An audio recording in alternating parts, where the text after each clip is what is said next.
요한복음 3장 16절의 말씀 우리 다 같이 합독하도록 하겠습니다. 하나님이 세상을 이처럼 사랑하사 독생자를 주셨으니 이는 저를 믿는 자마다 멸망치 않고 영생을 얻게 하려 하심이니라. 아멘. 제가 한국을 한 10일 정도 방문할 때 미국에서 한 분이 저에게 이메일을 보내주셨어요. 저희 교회 성도는 아니신데 제게 이메일을 보내주셔서 목사님께 맛있는 것을 사드리고 싶다고 잠깐 만나서 이야기 좀 나누고 싶다고 이야기를 하셨어요.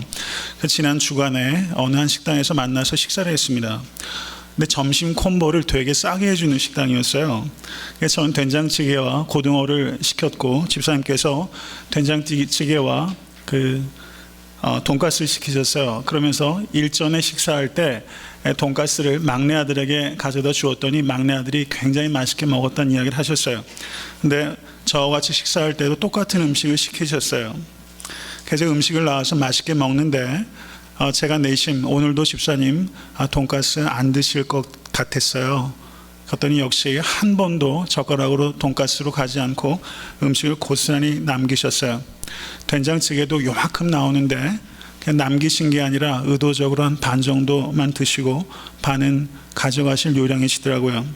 그래서 제가 고등어를 반을 잘라서 앞으로 이렇게 내밀었더니 집사님께서 마다하지 아니하시고 고등어 맛있게 드셨어요.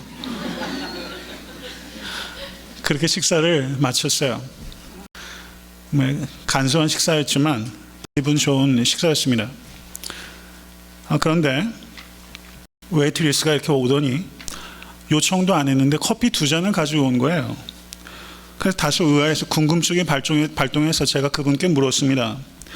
제 동생이 아틀란타에서 음식점을 해서 아는데 점심 때 커피 가져다 달라면 절대 가져다 주지 않는 게 팔러스인 걸로 알고 있습니다. 왜냐하면 누구나 다 달라고 할 거니까. 어떻게 커피를 가져오셨어요? 제가 이렇게 물었어요. 그런데 그분이 대답하는 거예요. 사실 어저께 점심시간 전에 앞에 계신 분이 여기를 찾아오셔서 점심시간에는 그 룸은 주시지 않고 홀에서만 식사하게끔 되어 있답니다. 아닌 게 아니라 정말 룸에서 식사한 건 그분하고 저 단 둘밖에 없었어요. 그리고 조용히 이야기할 것이 있으니 가능하시다면 커피 2잔만 부탁하시겠다고 전날 오셔서 그걸 부탁하고 가셨던 거예요.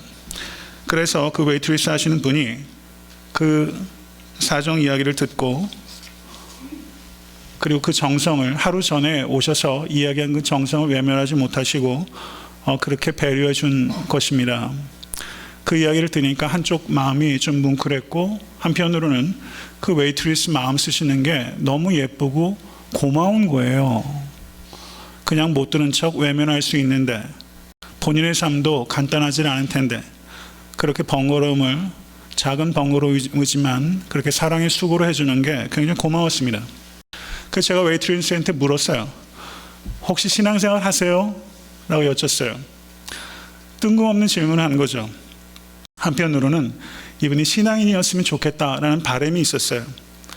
혹 아니면 이런 분은 전도 꼭 해야지 이런 마음이 있었던 겁니다. 그런데 그분이 얘기하시는 거예요. 저 교회 안 나갑니다. 믿는 사람들 보면 교회 나갈 생각 안 생깁니다. 이렇게 예의 바르지만 단호하게 이야기를 하셨어요. 그런데 그게 나쁘게 들리지 않았어요. 그래서 하긴 그래요. 제가 말씀을 드렸죠. 그랬더니 본인도 좀 개면적으셨는지 그렇다고 다 그런 것은 아니지요. 이렇게 대답하셨습니다. 그러면 나가시면서 필요한 것 있으면 말씀하세요. 편안하게 이야기 많이 나누십시오. 라고 말하면서 나가셨어요. 저는 그 식당을 나오면서 한번 둘러봤어요. 그분이 어디 계신가. 그래서 이 식당 일부러라도 찾아와서 저분 꼭 전도해야 되겠다. 그런 생각이 들었고 마음 한편이 그래도 훈훈했어요. 그런데 한편으로는 어떤 생각이 들었냐면 믿지 않는 분들 눈에 믿는 사람이 도대체 어떻게 비치고 있는 것인가. 저렇게 다정다감하고 예의 바르신 분이 믿는 사람들 보면 교회 가고 싶은 생각이 안 듭니다. 라고 단호하게 이야기할 만큼 도대체 믿는 사람들이 믿지 않는 사람들에게 어떻게 비친 것일까? 라는 생각을 하지 않을 수가 없었습니다. 지난주에 한 시대를 풍미했던 한국의 한 목사님 이야기가 신문 뒤상에 오르락내리락 해요. 온갖 추문이 나돌고 있습니다. 교회 안의 현실들을 되돌아보지 않을 수가 없습니다. 이민교회 현실들을 되돌아보지 않을 수 없습니다. 우리 교회 내에서 벌어나는 여러 가지 일들을 보게 됩니다. 솔직히 말씀드리면 목회자인 저조차 낙심될 때가 있고 두려울 때가 있고, 정말 솔직히 한번 말씀드릴까요? 어떨 때는 뭐 하고 있는 거지? 라는 생각이 들 정도로 답답할 때가 있는 게 사실이에요. 우리는 잘 믿고 있는 것일까? 아니면 믿기는 믿는 것일까?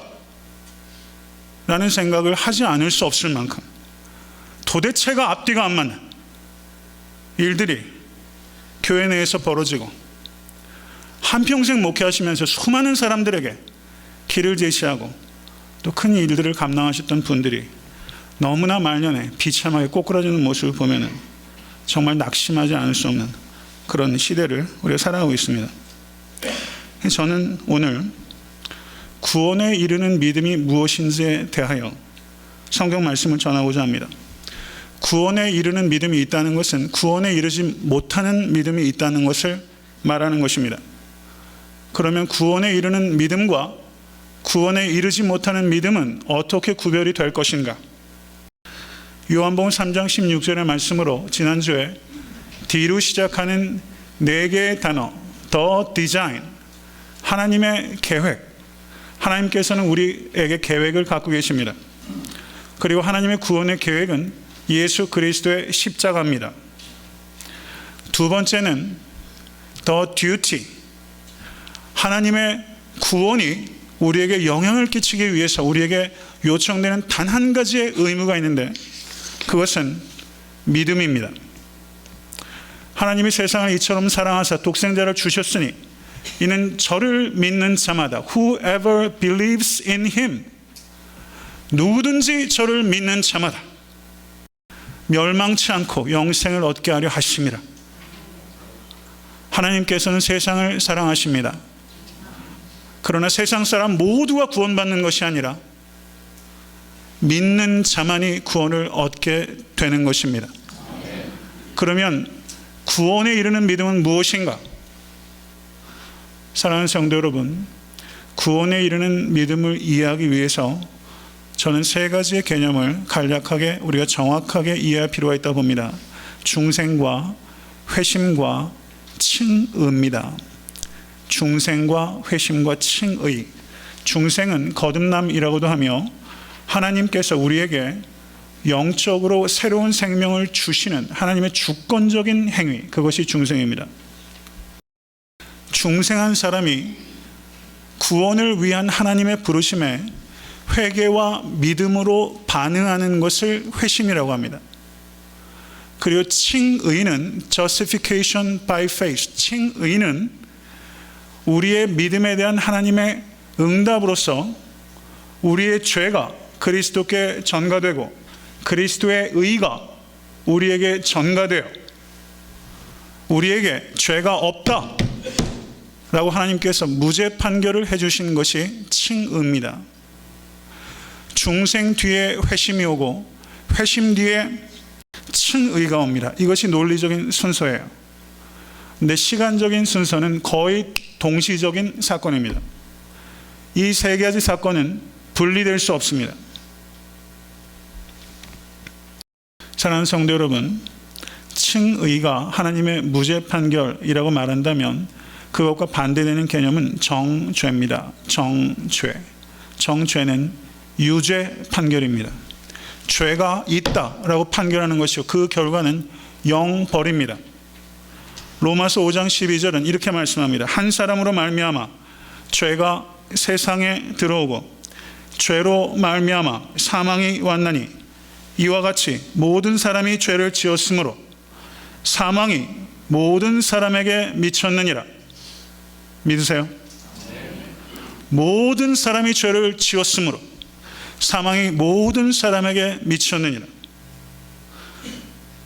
여러분, 이 사실을 담대하게 증거하시길 간절히 바랍니다. 로마서 3장 23절은 똑같은 이야기를 하고 있어요.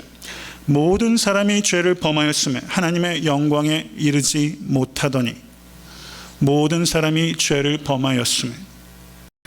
사랑하는 성도 여러분, 로마서 3장 23절과 5장 12절은 모든 사람이 죄를 범하였다라고 말하고 있어요. 모든 사람이 죄를 범하였다. 그러면 성경적인 의미에서 죄를 범하였다는 뜻은 무엇입니까? 여기에서 죄를 범했다는 성경 언어가 헤마르톤이라는 글이 있어요. 헤마르톤. 이것은 하마르타노라는 동사형의 과거 시제예요. 단순 과거, simple past입니다. 단순 과거 시제예요. 경청하십시오. 모든 사람이 죄를 지었다는 것은 단순 과거 시제인데 이 죄로 말미암아 우리가 죽게 된 거예요. 그러면 우리가 죽을 수밖에 없게 된 것은, 사랑하는 성도 여러분, 우린 다 죽습니다. 맞아요? 우린 다 죽어요. 왜 죽습니까? 모든 사람이 죄를 범했기 때문이에요. 그러면 나는 도대체 무슨 죄를 지었길래 죽습니까? 우리가 여기에서 지었다고 했을 때 이 죄는 내가 현재, 과거, 현재, 미래에 지은 죄 때문에 죽는 것이 아니라 과거에 있었던 단 한 번의 죄, 그 죄는 아담 안에서 지은 죄 때문에 우리가 죽게 되었다라고 성경은 말씀하고 있는 것입니다. 여러분, 이것을 믿으십니까? 여러분, 아담 얼굴 본 적 있어요? 얼마나 억울해요. 아담 안에서 지은 죄 때문에 사망이 세상에 들어왔어요. 이런 억울할 노릇이 어디 있어요? 이거는 체험적인 지식이 아니라 진리이신 하나님께서 그렇다고 말씀하셨어요. 아담 안에서 너희가 죄를 지었고 그 죄로 말미암아 죽게 된 것이다. 사랑하는 성도 여러분, 아담과 그리스도는 모든 인류를 대표하는 존재입니다. 로마서 5장 19절에 한 사람의 순종치 아니함으로 많은 사람이 죄인 된 것 같이 한 사람의 순종하심으로 많은 사람이 의인이 되리라. 한 사람의 순종하심에서 그 한 사람은 누굽니까? 한 사람의 순종치 아니함으로 그 사람은 아담입니다. 한 사람의 순종하심으로 그 한 사람은 누구예요? 예수님이에요. 고린도전서 15장 45절은 기록된 바 첫사람 아담은 산영이 되었다함과 같이 마지막 아담은 살려주는 영이 되었나니. 마지막 아담은 누구예요? 예수님이에요. 예수님을 표현할 때 두 번째 아담, 세 번째 아담 이런 표현을 쓰지 않고 마지막 아담이라고 말하고 있어요. 첫 번째 아담과 마지막 아담. 첫 번째 아담의 후손은 그 아담의 불순종을 유전하게 되는 것이고, 예수 안에 있는 예수의 후손은 예수의 의가 그 사람에게 전가되는 것이다. 성경 그렇게 말씀하고 있는 것입니다. 전가라는 개념을 좀 말씀드릴 필요를 느낍니다. 전가란 말은 한자어예요. 떠넘기다 이런 뜻이에요. 우리가 육체적으로 세상에 태어나면 아담의 죄가 우리에게 전가가 되는 것입니다. 그리고 예수님을 주와 그리스도로 영접하여 우리가 영적으로 태어나게 되면 우리의 죄가 예수께 전가가 되는 것입니다. 그리고 예수 그리스도의 의가 우리에게 전가가 되어 우리가 의인이 되었기 때문에 의인이라고 하는 것이 아니라 우리가 여전히 죄인임에도 불구하고 예수 그리스도의 의가 믿음을 통하여 나에게 전가되었기 때문에 하나님께서 나의 더러운 옷과 같은 의가 아니라 예수 그리스도의 전가된 의를 보시고 믿는 자마다 의롭다라고 하나님께서 무죄 판결을 내리신 것입니다. 아멘. 할렐루야. 아멘.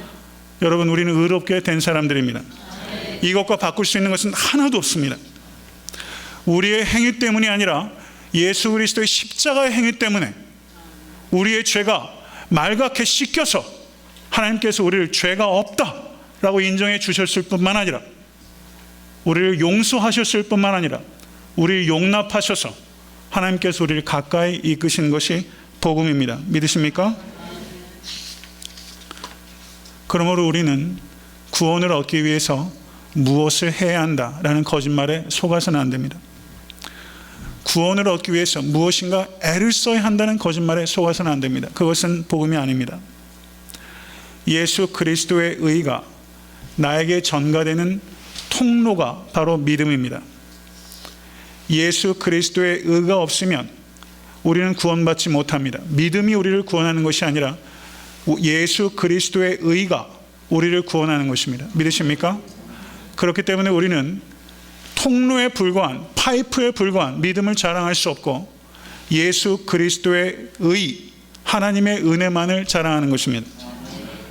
그러므로 믿음은 단지 통로에 불과한 것이기 때문에 우리는 십자가만 자랑할 뿐이고 우리는 믿음을 결코 자랑할 수 없는 것입니다. 그러나 사랑하는 성도 여러분, 제가 다시 한번 묻겠습니다. 의롭다 여기심을 받으셨습니까? 정말 그 믿음이 있으십니까? 그런데 어떠세요? 내가 의롭다 여김을 받았음에도 불구하고 죄를 지면서 살아갑니까? 죄를 안 지면서 살아갑니까? 죄를 지면서 살아가죠. 미래는 어떠실 것 같아요? 죄를 지으시겠어요? 안 지으시겠어요? 죄를 지면서 우린 살아가요. 그런데 요한 1서 3장 9절을 보시면 성경 그렇게 말합니다. 하나님께로서 난 자마다 죄를 짓지 아니하나니 이는 하나님의 씨가 그의 속에 거하며 저도 범죄치 못하는 것은 하나님께로서 났음이라. 하나님께로서 난 자마다 죄를 짓지 아니하나니. 그런데 조금 전에 뭐라고 말씀하셨어요? 죄를 짓는다고 말씀하셨죠. 그럼 여러분들은 난 사람입니까? 아직 중생하지 않은 사람입니까?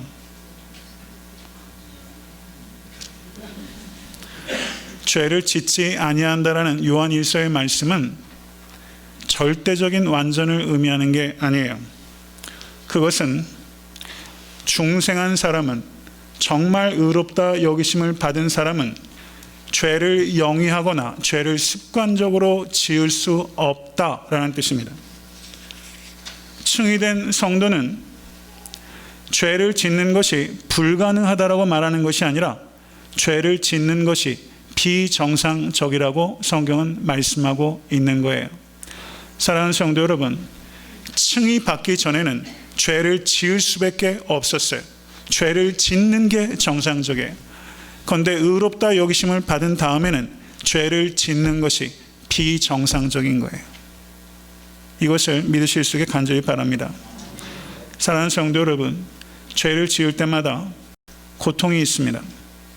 죄를 지으면 사탄이 우는 사자처럼 우리를 참소합니다. 어떻게 참소합니까? 내 꼴이 그게 뭐냐? 그렇게 죄를 짓고서 하나님을 믿는다고 할 수 있느냐? 넌 그리스도인이 아니야. 그럴 바엔 교회 밖으로 나가. 넌 구원받지 못해. 이런 사탄의 음성이 들려요. 참소해요. 부끄럽게 해요. 우리가 가졌던 믿음을 흔들어요. 자의식이 강하고 양심적인 사람일수록 이런 사탄의 참소가 강력합니다. 그러나 성경은 분명하게 우리에게 말씀합니다. 그러므로 이제 그리스도 예수 안에 있는 자에게는 결코 정죄함이 없나니. 사랑하는 성도 여러분, 내가 짓는 죄 때문에 내가 구원받지 못하게 될까봐, 구원에서 이탈될까봐 두려워하고 계시다면 그것은 복음을 100% 이해하지 못한 것입니다. 내가 죄가 없어서 의롭다 여김을 받은 것이 아니고 내가 짓는 죄 때문에 하나님의 무죄 판결이 무효가 되는 것이 아닙니다. 내 행위 때문에 구원을 얻은 것도 아니고 내 행위 때문에 구원에서 이탈되는 것도 아닙니다. 오직 예수 그리스도의 행위로 인하여 그것을 믿음으로 말미암아 우리의 구원은 확정된 것입니다. 믿으십니까? 그러므로 내 행위는 구원을 획득할 수도 없고 구원을 유지시킬 수도 없어요. 이것이 이신층의 복음의 핵심입니다.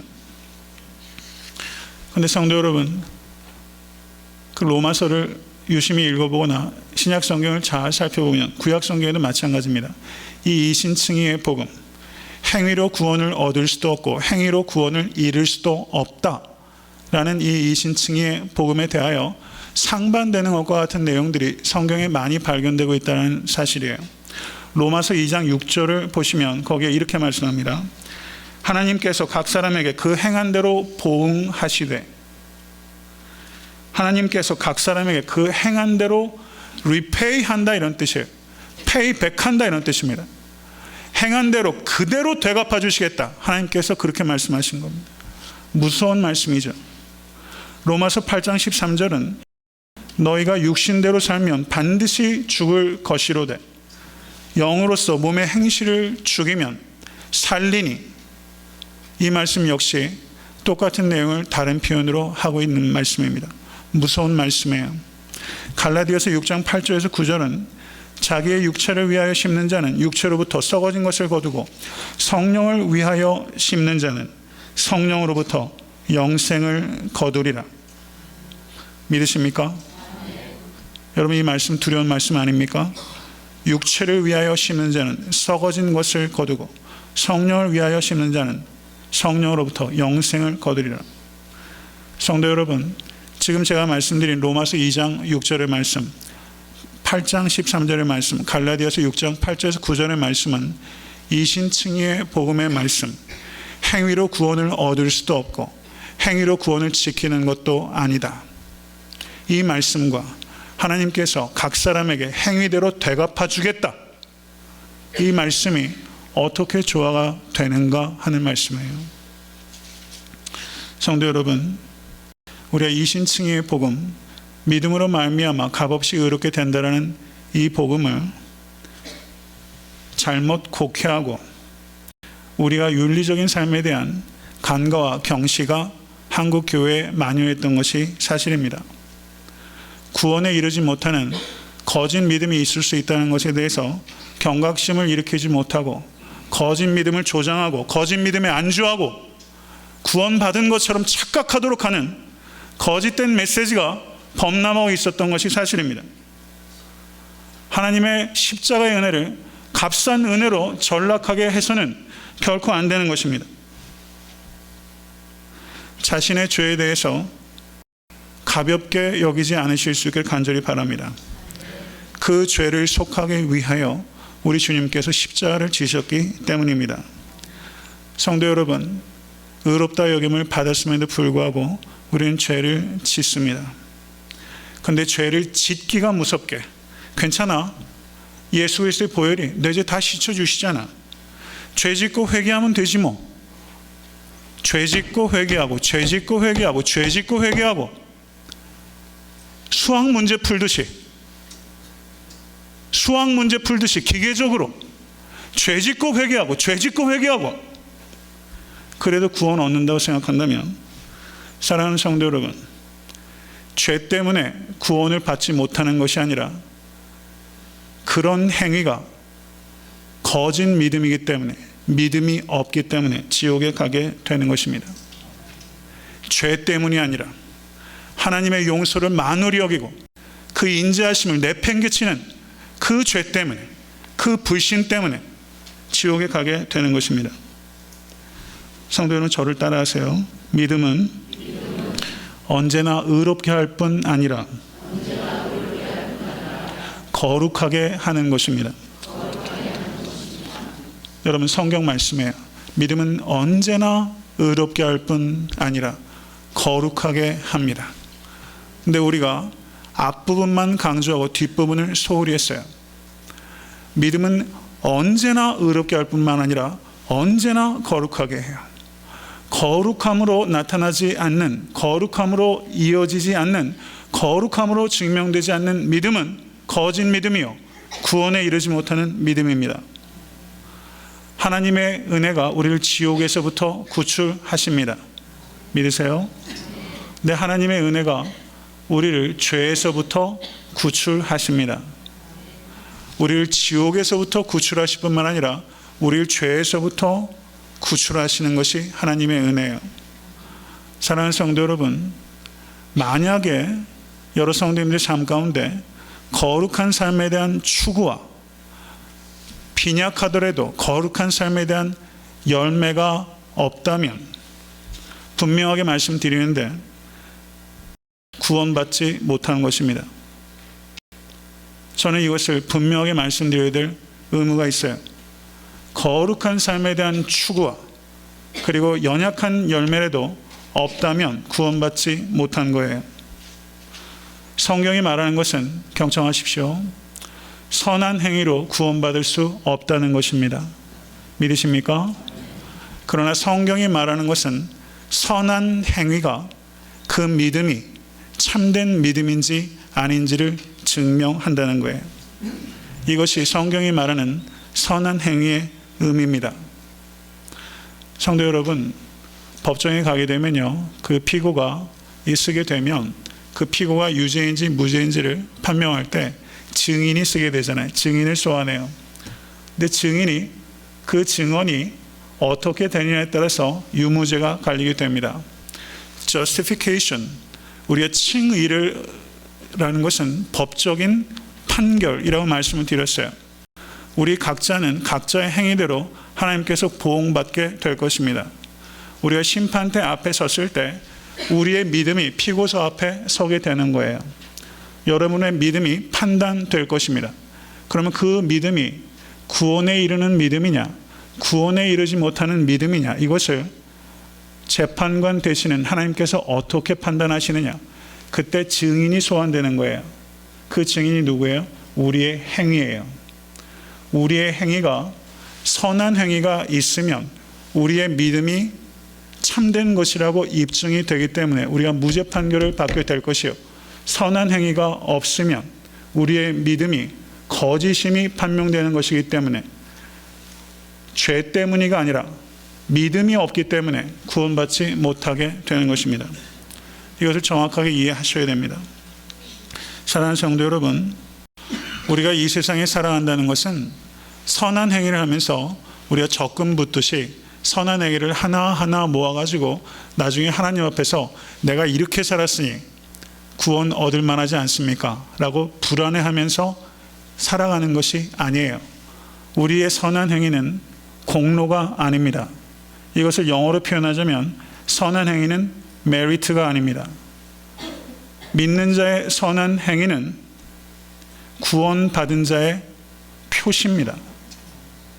마크예요. 메리트가 아니라 마크예요. 이것을 정확하게 기억하십시오. 우린 선한 행위를 통해서 구원을 얻는 것이 아니라 성도의 선한 행위는 구원받은 자라는 것을 증명하는 것입니다. 믿으십니까? 성도님들의 삶의 모습을 보면요, 여러분, 성경에서 우리에게 말하는 선한 행위는요, perfect life가 아닙니다. transformed life예요. 선한 행위가 무엇인가 하는 것에 대해서 구체적으로 여러 가지 예를 들 수가 있겠지만, 선한 행위를 원론적으로 정의하자면 세 가지로 정의할 수 있습니다. 선한 행위는 무엇인가? 첫째, 저를 따라 하십시오. 하나님의 법을 사랑하고, 둘째, 하나님의 법대로 살기 위해 성령에 의지하며 행하고, 셋째, 그럼에도 불구하고 죄를 범하였을 때에는 하나님의 자비하심을 신뢰하며 회개하는 것입니다. 이게 선한 행위예요. 하나님의 법을 사랑하고 하나님의 법에 따라서 살기 위해 성령을 의지하며 행하고, 그럼에도 불구하고 죄를 지었을 때는 하나님의 자비하심에 의지하여 중심으로 회개하는 것. 사랑하는 성도 여러분, 우리의 회개를 하나님께서 선한 행위라고 인정해 주는 것입니다. 만약에 제가 말씀드린 이 세 가지의 모습이 성도님들께 없다면 구원에 이르는 참된 믿음을 갖고 있지 못한 것일 수 있다는 것을 경계하실 수 있게 간절히 바랍니다.